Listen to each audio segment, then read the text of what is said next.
அதிகாரம் கொடுக்கப்பட்டிருக்கிறது. உங்களுக்கு அதிகாரத்தை தேவன் பூமியிலே வந்து மனிதனாக வந்து உங்களுக்கு அதிகாரத்தை பகிர்ந்தளித்திருக்கிறார். மத்தேயு சுவிசேஷம் 28:18 இயேசு சமீபத்தில் வந்து அவர்களை நோக்கி, வானத்திலும் பூமியிலும் சகல அதிகாரமும் எனக்கு கொடுக்கப்பட்டிருக்கிறது என்று சொல்கிறார்.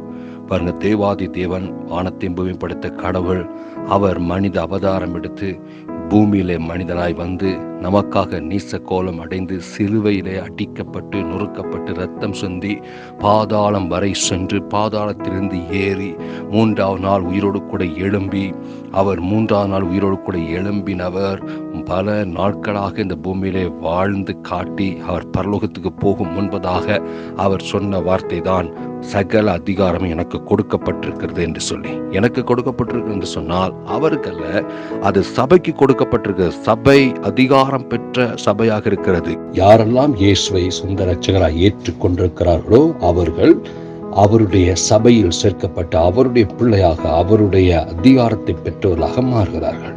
ஆகவே இன்றைக்கு இயேசுவை சொந்த இரட்சகராய் ஏற்றுக்கொண்டிருக்கிறவர்களுக்கு ஆதாமுக்கு கொடுக்கப்பட்ட வானத்திலும் பூமியிலும் அதிகாரம், அந்த மனிதனுக்கு கொடுக்கப்பட்ட அதே அதிகாரத்தை ஆண்டவராக இயேசு கிறிஸ்து நமக்கு சபைக்கு அளித்திருக்கிறார். மிகப்பெரிய சந்தோஷமான காரியம். ஆகவே நீங்கள் அதிகாரம் பெற்றவர்கள், எல்லாவற்றின் மேலும் உங்களுக்கு அதிகாரம் என்று அந்த அதிகாரத்தை எடுத்து வல்லமையாய் பயன்படுத்தி இந்த பூமியிலே செயல்படுங்கள். ஆகையினால நீங்கள் புறப்பட்டு போய் சகல ஜாதிகளை சீஷராக்குங்கள், பிதா குமாரன் பரிசுத்தாவின் நாமத்தில் ஞானஸ்தானம் கொடுங்கள் என்று சொல்லி அவர் சொல்லுகிறார். ஏன் அப்படி செய்ய வேண்டும்? உலகத்துக்கு இந்த நற்செய்தியை அறிவிக்க வேண்டும், மனிதனுக்கு இதை அறிவிக்க வேண்டும். மனிதர்கள் ஏதோ ஒரு அடிமைத்தனத்தில் இருந்து கொண்டு ஏதோ ஒரு அதிகாரத்தின் கீழே பயந்து கொண்டிருக்க வேண்டிய அவசியம் இல்லை.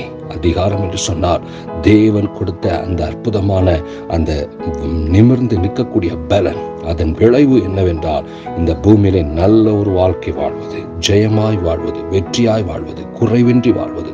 அப்படிப்பட்ட ஒரு மேன்மையின் வாழ்க்கையை வாழ்ந்து சகல அதிகாரமும் கொடுக்கப்பட்ட தேவனுடைய அதிகாரத்தை எடுத்துக்கொண்டு இந்த பூமியிலே நன்றாக வாழ்ந்து தேசத்திலே சிறந்த வாழ்க்கை வாழ்ந்து உங்களுடைய பிள்ளைகளும் பிள்ளைகளின் பிள்ளைகளையும் ஆசீர்வதித்து பூமியை விட்டு பரலோகம் செல்லும் அளவிற்கு தேவன் அந்த அதிகாரத்தை கொடுத்திருக்கிறார். அதனால தான் நீங்கள் அதிகாரம் பெற்றவர்கள். அந்த அதிகாரத்தை கட்டமில்லாமல் அந்த அதிகாரத்தை எடுத்து வல்லமையாய் பயன்படுத்துங்கள், விசுவாசிங்கள். இயேசுவை ஏற்றுக்கொண்டிருக்கிறீர்களா? நீங்கள் அதிகாரம் பெற்றவர்கள். God bless you.